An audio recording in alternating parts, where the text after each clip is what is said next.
ரொம்ப சந்தோஷமா இருந்துச்சு. நிறைய பேர் பரவாயில்ல ஹீரோலுக்கு வந்துருச்சு. ஸ்டேஜ் அதாவது அரங்கமே அதிரே ஆரம்பிச்சிருச்சு. நான் போய் டான்ஸ் ஆடுவேன்ல, எல்லாம் என்ஜாய் பண்ணாங்க.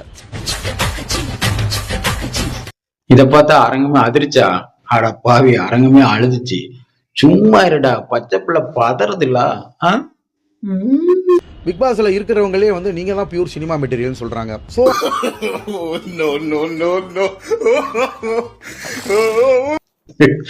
இதுக்கு பேர் வந்து நடிப்புலடா, இதுக்கு பேர் வந்து வலிப்புடா. பதற வைக்காதடா, பச்சை பிள்ளை பதறதுடா. அந்த ஒரிஜினல் தமிழ் குடிமகனுக்கு உண்டான ஒரு முகம். இதை பார்த்து தானே இவ்வளவு ஃபேன்ஸ் கிரியேட் ஆனா. எதுனாலும் தாங்கிடுவோம். ஆனா வந்துட்டு ஒரிஜினல் தமிழ் குடிமகன்னு சொல்லிட்டு தமிழக மக்களை நாங்க அசிங்கப்படுத்தாத, கேவலப்படுத்தாத. இதை நிறுத்துங்கப்பா, இதுக்கு மேல நான் தாங்காது. பச்சை பிள்ளை பதறது இல்ல. ஃபீமேல் ஃபேன்ஸா இருக்கட்டும், என்னால அட்டன் பண்ண முடியல ஃபீமேல் ஃபேன்ஸோட கால்ஸ், வீடியோ கால் ஒவ்வொருத்தவங்களுக்கு. I love you.